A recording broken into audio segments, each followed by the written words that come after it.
Hi, welcome back to the series of Business Studies Chapter-5 Organizing. ಈ ವಿಡಿಯೋದಲ್ಲಿ ನಾವು Importance of Delegations ಬಗ್ಗೆ ಕಲ್ತ್ಕೋತಾ ಇದ್ದೀವಿ.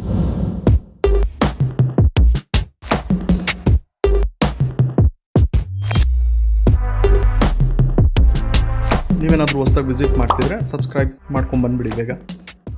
So okay, start. ಇಂಪಾರ್ಟೆನ್ಸ್ ಏನಕ್ಕೆ ಇದು ತುಂಬ ಸಿಗ್ನಿಫಿಕೆಂಟ್ ರೋಲ್ ಪ್ಲೇ ಮಾಡುತ್ತೆ ಅಥವಾ ಏನಕ್ಕೆ ತುಂಬ ಇಂಪಾರ್ಟೆಂಟ್ ಅಂತ, ಇದರ ಪ್ರಾಮುಖ್ಯತೆಗಳು ಅಂತ ಎಲ್ಲ ಹೇಳ್ತಾರಲ್ಲ. So important. First point, effective management. ಯಾವಾಗ ಅಥಾರಿಟಿನ ಎಂಪ್ಲಾಯೀಸ್ಗೆ ಕೊಡ್ತಾರೆ, ಎಂಪ್ಲಾಯೀಸ್ಗಳು ಕೆಲಸಗಳಲ್ಲಿ ಅದನ್ನು ಯೂಸ್ ಮಾಡಿಕೊಂಡು ತುಂಬ ಎಫಿಷಿಯೆಂಟ್ ಆಗಿ ಆರಾಮಾಗಿ ಕೆಲಸ ಮಾಡ್ಬೋದು, ತುಂಬ ಎಫಿಷಿಯೆಂಟ್ ಆಗಿ ಯೂಸ್ ಮಾಡ್ಕೊಬೋದು, ತುಂಬ ಕರೆಕ್ಟಾಗಿ ಯೂಸ್ ಮಾಡ್ಕೊಳೋನ್ನ ಎಫಿಷಿಯೆಂಟ್ ಅಂತ ಹೇಳ್ತಾರೆ. ಸೊ ಎಫಿಷಿಯೆಂಟ್ ಆಗಿ ಯೂಸ್ ಮಾಡ್ಕೊಬೋದು. ಅದಲ್ದಿರ ಇನ್ನೊಂದೇನಾಗುತ್ತೆ ಅಂದರೆ, ಯಾವಾಗ ಒಂದು ಅಥಾರಿಟಿನ ಬೇರೆಯವರಿಗೆ ಟ್ರಾನ್ಸ್ಫರ್ ಮಾಡ್ತೀವಿ, ನಿಮ್ಮ ಕೆಳಗಡೆ ಇರುವಂಥವ್ರು ಅಂದರೆ ಸಬಾರ್ಡಿನೇಟ್ಸ್ಗೆ ಯಾವಾಗ ಟ್ರಾನ್ಸ್ಫರ್ ಮಾಡ್ತೀವಿ, ನಿಮಗೆ ತುಂಬ ಟೈಮ್ ಇರುತ್ತೆ. ನೀವು ಇಂಪಾರ್ಟೆಂಟ್ ವರ್ಕ್ ಮೇಲೆ ಕಾನ್ಸಂಟ್ರೇಟ್ ಮಾಡ್ಬೋದು. ಸಣ್ಣ ಸಣ್ಣ ಕೆಲಸ, ಸುಮಾರಾಗಿರೋ ಕೆಲಸನೆಲ್ಲ ಬಿಟ್ಬಿಟ್ಟು ಅದ್ರ ತಲೆ ಬಿಸಿ ಎಲ್ಲ ಇಟ್ಕೊಳಂಗೆ ಇಲ್ಲ. ಸೊ ಅಂಥ ಕೆಲಸನೆಲ್ಲ ಬಿಟ್ಬಿಟ್ಟು ಬೇರೆಯವ್ರು ನೋಡ್ಕೊತಾರೆ ಅದನ್ನ. ಮತ್ತೆ ಇನ್ನೊಂದೇನಾಗುತ್ತೆ ಅಂದರೆ, ಡೆಲಿಗೇಟ್ ಮಾಡೋದ್ರಿಂದ ಬೇರೆಯವರು ಅದು ವರ್ಕ್ನ ಡೈಲಿ ಮಾಡಕ್ಕೆ ಸ್ಟಾರ್ಟ್ ಮಾಡ್ತಾರೆ. ನೀವು ದಿನ ಒಂದು ಡೆಲಿಗೇಷನ್ ಪ್ರೋಸೆಸ್ನ ಇಟ್ಕೊಂಡಿದ್ರೆ ಅದಕ್ಕಾರ ಕೊಟ್ಟೇ ಇರ್ತೀರಾ, ಮಾಡ್ತಾನೆ ಇರ್ತಾರೆ ದಿನ. ಅದನ್ನೇ ನಡೀತಾ ಏನಾಗುತ್ತೆ ಅಂದರೆ, ಆ ಡೈಲಿ ವರ್ಕ್, ರೆಗ್ಯುಲರ್ ವರ್ಕ್ ಮಾಡಿ ಎಕ್ಸ್ಪರ್ಟ್ ಆಗ್ಬಿಡ್ತಾರೆ ಆ ಒಂದು ಫೀಲ್ಡಲ್ಲಿ ಆಗಿರ್ಬೋದು, ಅಥವಾ ನ್ಯೂ ಫೀಲ್ಡಲ್ಲಿ ಆದರೂ ಎಕ್ಸ್ಪರ್ಟ್ ಆಗ್ತಾ ಬರ್ತಾರೆ. ಈಗ ಅವ್ರು ಮಾಡ್ತಾರ ಬಿಟ್ಟು ಬೇರೆ ಕೆಲಸ ಕೊಡ್ತೀರಾ, ಅವ್ರಿಗೆ ಅಧಿಕಾರ ಕೊಟ್ಟು ಒಂದು ರೆಸ್ಪಾನ್ಸಿಬಿಲಿಟಿ ಕೊಟ್ಟರೆ ಆ ಕೆಲಸದಲ್ಲಿ ಕೂಡ ನ್ಯೂ ಏರಿಯಾಸ್ ಅಂತ ಕರೀತಾರೆ, ಅಲ್ಲೂ ಕೂಡ ಚೆನ್ನಾಗಿ ಗ್ರೋ ಆಗ್ಬೋದು. ಆ ಥರ ಆಪರ್ಚುನಿಟೀಸ್ನ ಅದು ಕೊಡುತ್ತೆ. ಸೊ ಮ್ಯಾನೇಜ್ಮೆಂಟ್ ಎಫೆಕ್ಟಿವ್ ಆಗಿ ಬೆಳವಣಿಗೆ ಆಗೋಕ್ಕೆ ತುಂಬ ಹೆಲ್ಪ್ ಮಾಡುತ್ತೆ. ಎಫೆಕ್ಟಿವ್ ಆಗಿ ಯೂಸ್ ಮಾಡ್ಕೊಳಕ್ಕೆ ಇದು ತುಂಬ ಹೆಲ್ಪ್ ಮಾಡುತ್ತೆ delegation. Next point, employees development ಅಂತ. ಯಾವಾಗ ಡೆಲಿಗೇಟ್ ಮಾಡ್ತೀರಾ, ಎಂಪ್ಲಾಯೀಸ್ಗಳಿಗೆ ತುಂಬ ಆಪರ್ಚುನಿಟಿ ಕೊಡುತ್ತೆ. ಅಂದರೆ ಅವ್ರು ಮಾಡ್ತಾರೋ ಕೆಲಸಕ್ಕಿಂತ ಜಾಸ್ತಿ ಅಧಿಕಾರ ಕೊಟ್ಟಂಗೆ. ಸೊ ಆ ಜಾಸ್ತಿ ಅಧಿಕಾರನ ಏನು ಮಾಡ್ತಾರೆ, ಕೆಲವರು ಚೆನ್ನಾಗಿ ಯೂಸ್ ಮಾಡ್ಕೊತಾರೆ. ಅವರು ಟ್ಯಾಲೆಂಟ್ನ ಇನ್ಕ್ರೀಸ್ ಮಾಡ್ಕೊಬೋದು, ಅವ್ರ ಟ್ಯಾಲೆಂಟ್ನ, ಅವ್ರ ಕ್ರಿಯೇಟಿವಿಟಿನ ಎಕ್ಸಿಬಿಟ್ ಮಾಡ್ಬೋದು, ತೋರಿಸ್ಬೋದು. ನನಗೆ ಈ ಥರ ಟ್ಯಾಲೆಂಟ್ ಇದೆ, ನೀವು ಇಷ್ಟು ಕೊಟ್ಟಿರೋದು ನಾನು ಈ ಥರ ಮಾಡಿದ್ದೀನಿ, ಇಷ್ಟು ಸೇವ್ ಮಾಡಿದ್ದೀನಿ, ಅಥವಾ ಇಷ್ಟು ಪ್ರೊಡಕ್ಷನ್ ಇನ್ಕ್ರೀಸ್ ಮಾಡಿದ್ದೀನಿ ಅಂತೆಲ್ಲ ತೋರಿಸ್ಬೋದು. ಕೆಲವು ಸತಿ ಹೊಸ ಸ್ಕಿಲ್ಗಳು ಬೇರೆ ಕಲ್ತ್ಕೊತಾರೆ. ಯಾವಾಗ ನೀವು ಅಧಿಕಾರ ಕೊಡ್ತೀರಾ, ಹೊಸ ಸ್ಕಿಲ್ಗಳು. ಇಮ್ಯಾಜಿನ್ ಟೀಚರ್ ನಿಮಗೆ ನೀನೊಂದು ಸತಿ ಕ್ಲಾಸ್ ನೋಡ್ಕೋ ಅಂತ ಕೊಟ್ಟೋದ್ರೆ ನೀವೇನ್ ಮಾಡ್ತೀರಾ? ಫಸ್ಟ್ ಆಫ್ ಆಲ್ ನಿಮಗೆ ಭಯ ಆಗುತ್ತೆ, ಹೆಂಗಪ್ಪ ಕ್ಲಾಸ್ ಅವರೆಲ್ಲ ನನ್ನೇ ನೋಡ್ತಾ ಇರ್ತಾರೆ ನಿಂತ್ಕೊಂಡು, ಹೆಂಗ್ ಮಾತಾಡೋದು ಅಂತ ಅನ್ಸುತ್ತೆ.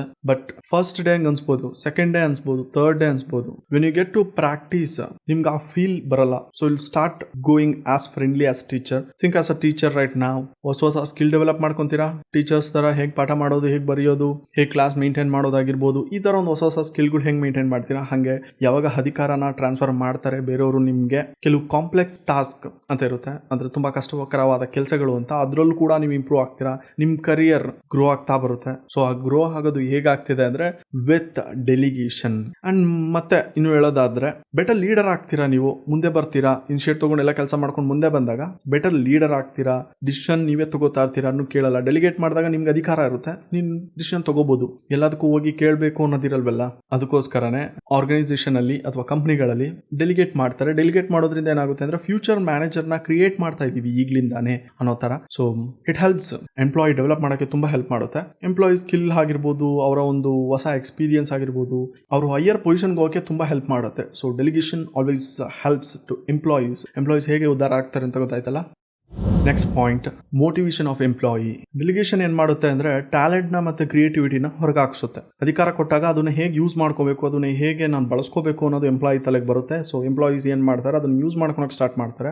ಯಾವಾಗ ಮ್ಯಾನೇಜರ್ ಅವ್ರ ಎಂಪ್ಲಾಯೀಸ್ಗೆ ಏನೋ ಒಂದು ಟಾಸ್ಕ್ ಕೊಡ್ತಾರೆ ಅಥವಾ ಏನೋ ಒಂದು ಕೆಲಸ ಕೊಡ್ತಾರೆ ಅಂದಾಗ, ಅದನ್ನ ಬರೀ ಕೆಲಸಕ್ಕಾಗಿ ಟ್ರೀಟ್ ಮಾಡಬಾರ್ದು ಅಥವಾ ಅದೊಂದು ಕೆಲಸ ಅಂತ ಅನ್ಕೊಬಾರ್ದು. ಬಿಕಾಸ್ ಅದ್ರ ಜೊತೆಗೆ ನಮಗೆ ಜ್ಞಾನನೂ ಸಿಗುತ್ತೆ ಅಥವಾ ಅದರಿಂದ ತುಂಬಾ ಇನ್ಫಾರ್ಮೇಶನ್ ಶೇರ್ ಆಗುತ್ತೆ. ಆ ಕೆಲಸದ ಜೊತೆಗೆ ಏನೇನು ಬರುತ್ತೆ ನಮಗೆ ಅಂದ್ರೆ, ಮ್ಯಾನೇಜರ್ ಮಾಡಬೇಕಾಗಿರುವಂತ ಕೆಲಸನ ನಾವು ಮಾಡುವಂತ ಒಂದು ಕಮಿಟ್ಮೆಂಟ್ ಅಂತ ಏನ್ ಹೇಳ್ತಾರೆ, ಆ ಒಂದು ಕೆಲಸಕ್ಕೆ ಅವ್ರು ಮಾಡುವಂತ ಒಂದು ಕೆಲಸ ಅಷ್ಟು ಕಮಿಟ್ಮೆಂಟ್ ನಾವು ತೋರಿಸ್ತೀವಿ. ಸೊ ಅಲ್ಲೊಂದು ರೆಸ್ಪಾನ್ಸಿಬಿಲಿಟಿ ಕ್ರಿಯೇಟ್ ಆಗುತ್ತೆ, ರೆಸ್ಪಾನ್ಸಿಬಿಲಿಟಿ ಬಿಲ್ಡ್ ಆಗುತ್ತೆ. ತುಂಬಾ ಕೆಲಸ ನಾನು ಹೊತ್ಕೊಂಡಿದ್ದೀನಿ ಅಥವಾ ತುಂಬಾ ದೊಡ್ಡ ಕೆಲಸನ ನಾನು ಮಾಡ್ತಾ ಇದ್ದೀನಿ ಅನ್ನೋದು ನಿಮ್ ತಲೆಯಲ್ಲಿ ಬರುತ್ತೆ.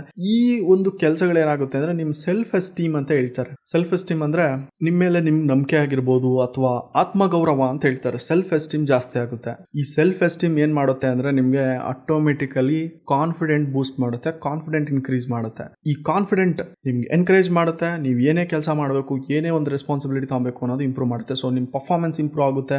ಇಷ್ಟೆಲ್ಲ ಯಾವ್ದು ಕೊಡ್ತಿದೆ ಅಂದ್ರೆ, ಸೊ ಡೆಲಿಗೇಷನ್ ಇಂಪಾರ್ಟೆಂಟ್. ಡೆಲಿಗೇಷನ್ ನಿಮಗೆ ತುಂಬಾ ಒಂದು ಮೋಟಿವೇಶನ್ ಕೂಡ ಕೊಡುತ್ತೆ. ನೀವು ದೊಡ್ಡವ್ರ ಕೆಲಸ ಮಾಡಿದಾಗ ನಿಮ್ಗೆ ಒಂದು ಕಾನ್ಫಿಡೆಂಟ್ ಬರುತ್ತೆ. ಅದಕ್ಕೆ ಹೇಳೋದು, ಮನೇಲಿ ಕೂರ್ಬೇಡಿ, ಹೋಗಿ ಹೊರಗಡೆ ಅಂತ ಅವಾಗ ಒಂದು ಗಾದೆ ಇತ್ತು. ಇವಾಗ ಹೊರಗಡೆ ಹೋದ್ರೇನೆ ಬಾರಿ ಕಷ್ಟ ಆಗ್ಬಿಟ್ಟಿದೆ. World has been changing. In future ಜಗತ್ತು ಬೇರೆ ತರ ಇರುತ್ತೆ. So moving on to next point, facilitation of ಗ್ರೋತ್ಗೆ ಹೆಲ್ಪ್ ಮಾಡುತ್ತೆ ಅಂತ. ಸೊ ಬೇಸಿಕಲಿ ಪಾಯಿಂಟ್, ಯಾವಾಗ ನೀವು ಡೆಲಿಗೇಟ್ ಮಾಡ್ತೀರಾ ಒಂದು ಆರ್ಗನೈಸೇಷನ್ ಎಕ್ಸ್ಪ್ಯಾಂಡ್ ಆಗ್ತಾ ಹೋಗುತ್ತೆ. ಯಾಕೆ ಅಂದ್ರೆ ಅಧಿಕಾರನೆಲ್ಲ ಒಬ್ಬೊಬ್ರಿಗೆ ಟ್ರಾನ್ಸ್ಫರ್ ಮಾಡಿ ಆರ್ಗನೈಸೇಷನ್ ಆಟೋಮೆಟಿಕಲಿ ಗ್ರೋ ಆಗ್ತಾ ಬರುತ್ತೆ. ಹೇಗೆ ಗ್ರೋ ಆಗುತ್ತೆ ಅಂದ್ರೆ ಈ ಕಾನ್ಸೆಪ್ಟ್ ಕೇಳಿ. ಯಾವಾಗ ಟ್ಯಾಲೆಂಟೆಡ್ ಎಂಪ್ಲಾಯಿಗೆ ನೀವು ಅಧಿಕಾರನ ಡಿಸ್ಟ್ರಿಬ್ಯೂಟ್ ಮಾಡ್ತೀರಾ, ಅವನಿಗೆ ಅದು ಆ ಪೊಸಿಷನ್ಗೆ ಯೋಗ್ಯತೆ ಇದ್ದಾನೆ ಅಂದಾಗ ಆ ಒಂದು ಅಧಿಕಾರನ ಅವ್ರು ಕೊಡ್ತೀರಾ, ಅವರು ಅದನ್ನ ನೀಟಾಗಿ ಯೂಸ್ ಮಾಡಕ್ಕೆ ಸ್ಟಾರ್ಟ್ ಮಾಡ್ತಾರೆ. ಯಾಕೆ ಅಂದ್ರೆ ಅವ್ರು ಆಲ್ರೆಡಿ ಟ್ರೈನ್ ಆಗಿರ್ತಾರೆ, ಎಕ್ಸ್ಪೀರಿಯನ್ಸ್ ಇರ್ತಾರೆ ಆ ಕೆಲಸದಲ್ಲಿ. ಹೊಸ ಒಂದು ಬ್ರಾಂಚ್ಗಳಿಗೆ ಹಾಕಿದ್ರೆ ಅವ್ರು ತುಂಬಾ ಚೆನ್ನಾಗಿ ನಡೆಸುವಂತ ಐಡಿಯಾಸ್ಗಳು ಅವ್ರ ತಲೆಯಲ್ಲಿರುತ್ತೆ. ಹೇಗೆ ಅಂದ್ರೆ ಪ್ರೆಸೆಂಟ್ ಅವ್ರು ವರ್ಕ್ ಮಾಡ್ತಾ ಇರ್ತಾರಲ್ಲ, ಆ ರೆಸ್ಪಾನ್ಸಿಬಿಲಿಟಿ ಅಥಾರಿಟಿನ ತಗೊಂಡು ಅಲ್ಲಿ ಕಲ್ತಿರೋ ಅಂತ ಎಕ್ಸಿಸ್ಟಿಂಗ್ ನಾಲೆಡ್ಜ್ ಆಗಿರ್ಬೋದು, ಈ ನಾಲೆಡ್ಜ್ ಇಂದ ಅವರು ತುಂಬಾ ಗ್ರೋ ಆಗ್ತಾರೆ. ಸೊ ಆರ್ಗನೈಸೇಷನ್ ಗ್ರೋ ಆಗ್ಬೋದು, ಅವರು ಗ್ರೋ ಆಗ್ಬೋದು.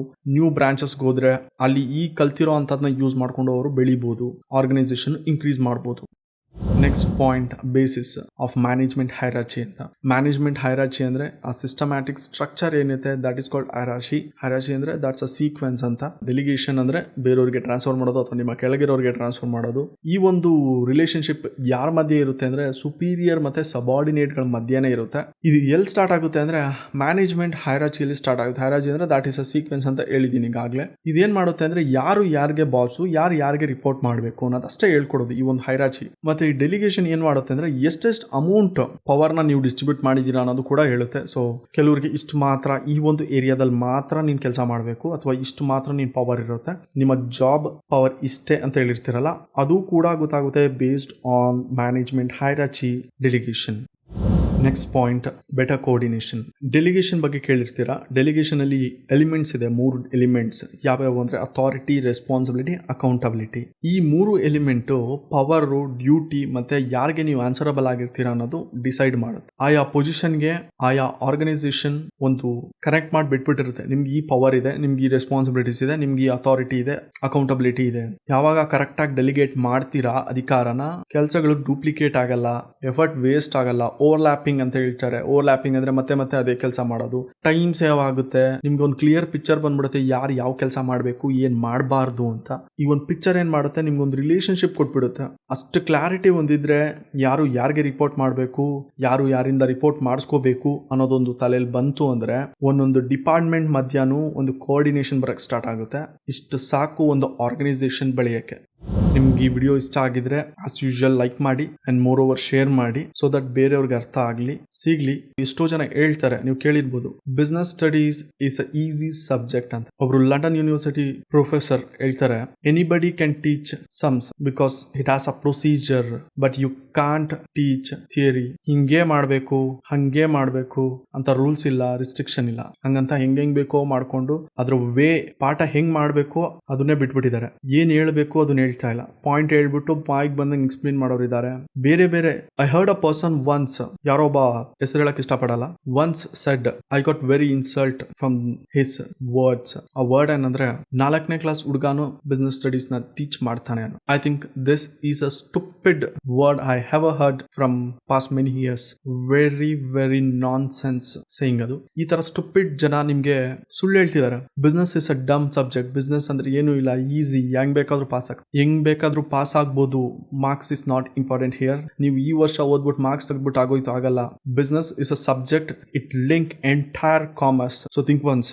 ಬಿಸ್ನೆಸ್ ನಾವು ಸುಮ್ಮನೆ ಕಾಟಾಚಾರಕ್ಕೆ ಓದೋದಲ್ಲ, ಅರ್ಥ ಮಾಡ್ಕೊಳ್ಳಿ ಅಂತ ನಾನು ಕಾನ್ಸೆಪ್ಟ್ ನ ಹೇಳ್ತಾ ಇದ್ದೀನಿ. ಸೊ ಅರ್ಥ ಮಾಡ್ಕೊಳ್ಳಿ. ಡೋಂಟ್ ಬ್ಲೇಮ್ ಎನಿಬಡಿ, ಬಿಕಾಸ್ ಅವ್ರಿಗೂ ಅವರ ಟೀಚರ್ಸ್ ಅವ್ರಿಗೂ ಚೆನ್ನಾಗಿ ಟೀಚ್ ಮಾಡದೇ ಇರ್ಬೋದು. ಕೆಲವರು ಪೊಸಿಷನ್ ಹಂಗಿರುತ್ತೆ, ಏನೋ ಮಾಡ್ಬೇಕಷ್ಟೇ. But think, understand correctly, so that ಸುಮಾರು ಜನ ತಿಳ್ಕೊಂಡಿರೋ ತಪ್ಪು ಅಂತ ತೋರ್ಸೋಣ. Thank you for staying tube. Thank you. Click here to watch the next series about this topic, that is delegation. Support us by subscribing. Thank you for hearing my own word. See you in the next series.